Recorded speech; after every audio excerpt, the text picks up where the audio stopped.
Good J on the track, nigga. And you already know. Yeah, I'm back again with it. If you ain't already, make sure you follow me on the gram, on the Snap, on the Twitter, all that. But before I get into anything, I want to dedicate this video to all the HBCU students to be, campus polices, peoples, Hennessy distribution centers, and all the up-and-coming drug dealers in the city of Hampton. Because without you all, none of this would have been possible. For those who don't know, I too am an HBCU student. I go to the Hampton University, one of the most prestigious historically black college and universities in the land. You know, they call us the Black Harvard. At Hampton, if you are caught with any illegal substances, if you are caught intoxicated, if you just caught doing some nasty shit, you will get out by 5. And who's out by 5? Who said that? That's a good question. Hampton's out by 5 policy goes as, if we catch that ass, you literally have to get all your shit out by 5 o'clock. Back when I was a freshman and I heard that, I was like, I ain't touching nothing. When I move in, I ain't even gonna sin no more. And Hampton had one request for all the freshmen. Stay away from the Hampton Harbors. Now, the Harbors is mainly a public housing complex located on campus. Some students live there, but then you got some old creepy people, some baby mamas, some baby daddies, some baby babies. Anybody can live there, basically. Now, they didn't come out and say this, but Hampton was like, look, if you go to the Harbors, you're gonna get shot, pregnant, jumped, robbed, and die.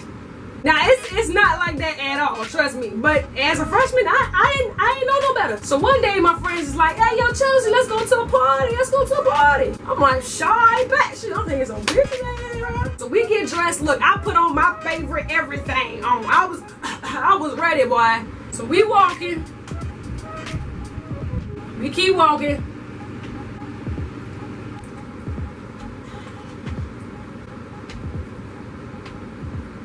Hey, where we going? Oh, we just going to some cute party on 103B. 103B.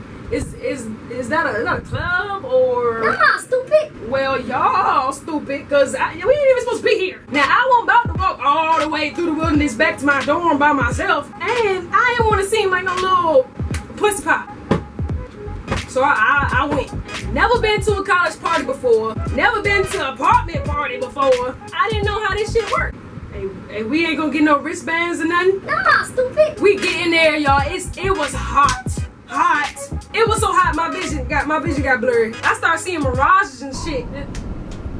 Music blasting, smoke everywhere, bottles everywhere, ass, penis, everything everywhere. So I found a little spot on the wall, you know what I'm saying? I'm doing my thing, you feel me? And out the corner of my eye, I see this girl. Now this particular girl is very influential in this story, alright? We gonna call her Miss Booty Meat. She was a little thick. I ain't gonna lie. So Miss Booty Meat opens one of the windows, cause I guess she too hot, she can't take it. She clearly off the shit. And I'm next to the window, ain't nobody say nothing, and the breeze felt amazing. So we kept partying for about 15 minutes, then all of a sudden, New York, I'm Millie Rock. everything in my world stopped. I was stuck.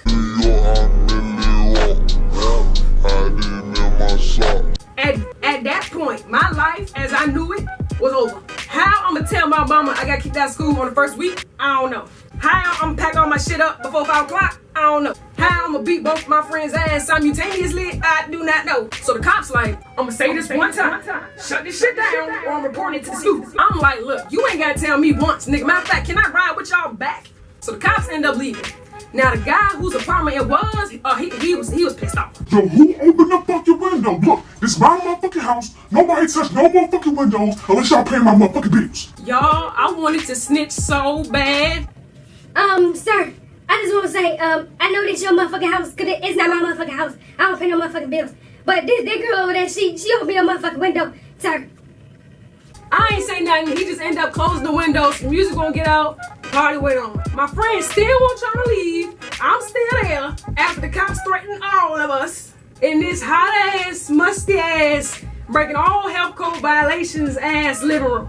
The rest of the party, I ain't moved a muscle. About 30 minutes go by. Here come Miss Booty Meat.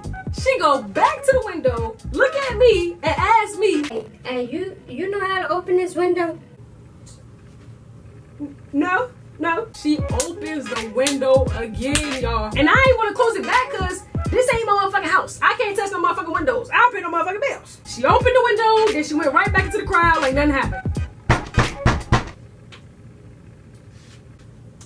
Oh my God. My mindset was, look, if I kill myself right now, my mama ain't gonna be able to do it.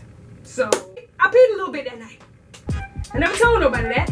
The cops like, look, everybody out are pulling IDs. The guy in the back come out again like, Who the fuck opened the window? and out of all the people in there, Miss Booty Me, who happens to be waiting to leave right next to me, go, Yo, who the fuck opened the window?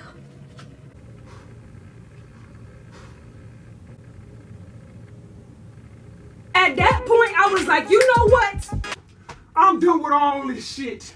Y'all, that was probably the worst party / college experience I have ever had. That night I learned your friends ain't your friends. Don't touch no motherfucking windows if you don't pay no motherfucking bills. And don't trust no big booty bitches. If you're looking for a school to go to, and despite past instances, of course, Hampton is one of the best. But still, subscribe, like, all that. I'm sorry, I'm still thinking about it. Shout out to all my Hamptonians watching. And Miss Booty Me, get you some help, girl.